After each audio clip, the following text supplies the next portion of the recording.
DRDO septum 10 steno administrative assistant, store assistant, security assistant, fire engine operator, vehicle operator, fireman, जितने भी student ने अलग अलग post के लिए फॉर्म भरा हुआ है। तो यहाँ पर मैंने आपको सब्जेक्ट वाइज मैंने आपको बताया था कि अभी मैं आपको बताऊंगा क्या क्या इंपॉर्टेंट टॉपिक्स आपको पढ़ने हैं, किन किन चीज़ों पे आपको ज़्यादा ध्यान देना है, किन किन चीज़ों पे आपका टाइम जो है अपना सेव करना है। इन क्वेश्चंस की आप अच्छे से प्रैक्टिस कर लेना। तो यहाँ पर मैं वो क्वेश्चंस जो टॉपिक आपको हो हैं वो मैं आपको बताने वाला हूँ, साथ ही कुछ क्वेश्चंस भी मैं आपको बताऊंगा। ठीक है, सभी स्टूडेंट ध्यान से देखिएगा। बाकी आने वाली अपडेट्स के लिए चैनल को सब्सक्राइब करके बेल नोटिफिकेशन आइकन को ऑल पे कर ले। कोई भी क्वेरी रहे इंस्टाग्राम पर सरकारी नौकरी वाले बाबा टाइप करके पूछ सकते हैं। ठीक है, अब टॉपिक आपके कौन कौन से हैं जो आपका टाइम टेकिंग रहते हैं, जिसके कारण से आपका टाइम ज़्यादा जाता है। सबसे पहला आपका सवाल आता है सीटिंग अरेंजमेंट का, जो कि एक से दो सवाल आपके आने ही आने हैं, क्योंकि आपके लगभग 18 क्वेश्चन जो हैं वो आपके एग्जाम में रीजनिंग के आएंगे ही आएंगे। तो सीटिंग अरेंजमेंट का क्वेश्चन आपका एक या दो आएगा और वो टाइम टेकिंग रहेगा। कई बार सर्कुलर उसमें बैठे होते हैं बच्चे PQRS करके, कई बार ABCDEFG करके बिल्कुल आपके लीनियर उसमें बैठे होते हैं। सबसे पहला। दूसरा आपका रहता है ब्लड रिलेशन का। ब्लड रिलेशन में क्या होता है कि भाई आरती अब फोटो में देख रही है और उसकी माँ के उसके उस आदमी का संबंध उसकी माँ के ऐसे ऐसे करके पूरा आता है, तो उसको पूरा करके आपको देखना होता है, वो चीज़ ध्यान रखना। ठीक है, और ब्लड रिलेशन में कई बार इस तरीके से भी क्वेश्चन आते हैं कि ए हैज बी लिखा होता है, ए बी का पिता है। फिर बी मतलब डी हैज ई लिखा होता है। ठीक है, डी एंड ई लिखा होता है तो डी ई की बेटी है। तो इस तरीके से क्वेश्चन जो आपको टफ लगते हैं ये भी आपका आ सकते हैं, और ये भी आपका कंफ्यूजिंग और टाइप टेकिंग रहता है। लगेगा तो आसान, लेकिन कई बार कंफ्यूज कर जाता है, कई बार टाइम ज़्यादा लगता है, ध्यान रखना। इसके बाद अगर हम बात करें तो आपके जो स्टेटमेंट वाले, अभी जो ओल्ड स्टेटमेंट वाले थे वो आप पकड़ ले आते हो, जैसे कुछ पुरुष मानव है कुछ जानवर मानव नहीं है। अब इसमें नीचे तो आपको कंक्लूजन दिए होते थे, फिर आपको बताना है कि पहला कथन सही, दूसरा सही है, दोनों सही है, दोनों में से कोई सही नहीं है। लेकिन अभी एक जो चल रहा है कि भाई एक क्वेश्चन आपको दिया गया है, विटामिन ए के सेवन से रतौंधी की संभावना कम होती है। अब इसमें तो आपको कंक्लूजन आपको दे दिया गया, फिर ये बताना है कि पहले कंक्लूजन की दूसरे से व्याख्या हो रही है, दोनों में से कौन सा कंक्लूजन आपका सही बता रहा है। ये जो क्वेश्चन है ये आपका इस टाइम पे सबसे ज़्यादा देखा जा रहा है, और लगभग स्टूडेंट का गलत भी होता है और टाइम भी ज़्यादा लगता है, क्योंकि दो तीन बार आप इसको पढ़ते हो।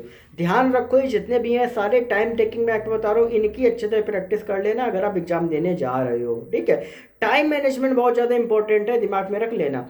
इसके बाद आपके एक क्वेश्चन और आता है कि मान लो आपको दिया गया है कि गुणे से आपका जो है वो आपका माइनस बनेगा, प्लस से आपका गुणा बनेगा, माइनस से भागित होगा, भागित से प्लस होगा, ये आपका पूरा दिया गया है। और नीचे आपको पूरा नीचे इक्वेशन दी गई है, अब उसमें तुम्हें चेंज करके बताना है कि भाई ये जो आंसर है कैसे आएगा।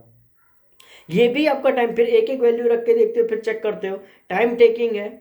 और यही क्वेश्चन जो होते हैं आपको परेशान करते हैं। ठीक है, इसके अलावा अभी त्रिभुज के अंदर त्रिभुज बने होते हैं, फिर उनमें बताना हो कितने त्रिभुज है। तो ये क्वेश्चन अगर आपको एक ही बार में समझ में आ रहा है तो ठीक, नहीं तो छोड़ ही देना है, आपको टाइम नहीं करना है। लास्ट में सारे क्वेश्चन में आपको टाइम देना है जब आपके पास टाइम बचा हुआ हो। ठीक है, तो अभी इन सब क्वेश्चन में मतलब जो त्रिभुज वाला मैं आपको बता रहा हूँ उसके लिए, बाकी जो क्वेश्चन आपने ऊपर बताया ब्लड रिलेशन सीटिंग वाले, ये एक नज़र में आपको आ रहे हैं तो कर लो, नहीं आ रहे मार्क फॉर रिव्यू कर दो। ठीक है, अब मिरर इमेज वाटर इमेज के क्वेश्चंस आपके पूछे जा सकते हैं। कई बार आपको पूरा मीनिंग लिखा हुआ है, बीच में मिरर है, वो उधर पलटेगा, वो बताओ क्या है, ये भी क्वेश्चंस आते हैं। कई बार अल्फाबेटिकल के भी परेशान करते हैं। ठीक है, इसके अलावा कुछ क्वेश्चंस मैं आपको दिखा रहा हूँ। ठीक है, इस तरीके से क्वेश्चन ध्यान रखना है। देखो ये जो पेपर आपको दिख रहा है, यहाँ पर आप देखे हो कि पूरा पेपर है, इसको यहाँ फोल्ड किया, फिर यहाँ से यहाँ फोल्ड किया, तो यहाँ पे कुछ बना होता है, फिर वो बताना होता है कि यहाँ पे जो बना है पेपर पूरा खोलने पे क्या होगा।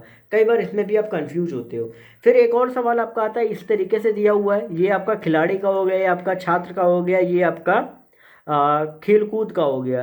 ठीक है, तो इस तरीके से आपके क्वेश्चन कि भाई ये छात्र कौन सा होगा, या इन छात्रों का योग क्या होगा, ये भी क्वेश्चन आपको अच्छे से ध्यान देना होता है, ये भी आपका रहता है। ठीक है, तो ये जो टॉपिक्स ऐसे हैं रीजनिंग में बहुत ज़्यादा इंपॉर्टेंट है। रीजनिंग आसान भी है, लेकिन उससे ज़्यादा इम्पॉर्टेंट ये है कि आपको कितना टाइम वहाँ पर देना है जिससे बाकी और सब्जेक्ट पर भी आप अच्छे से ध्यान दे पाओ।